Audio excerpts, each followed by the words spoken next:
నాకు స్వేచ్ఛ కావాలి, స్వేచ్ఛ కావాలి. నాకు ఒంటరిగా బతకటమే ఇష్టం. నేను ఉద్యోగం చేసుకుంటాను. నా కాళ్ళ మీద నేను నిలబడగలను అని మీకు ఒక చెత్త స్నేహితులు పరిచయం అయితే, వాళ్ళ మాటలు విని ఇలా మీరు రోడ్డు పాలు కాకండి. ప్రతి ఒక్క ఆడపిల్లకి రేపొద్దున ఈ భవిష్యత్తు తప్పదు.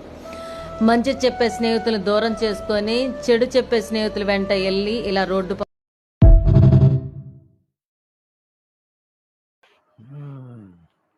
ఏం మేడం, అమ్మాయి అంటేనేమో పైకి ఎక్కుతారు. ఏంది అమ్మాయి అంటేనే పైకి ఎక్కటేది ఆడేది.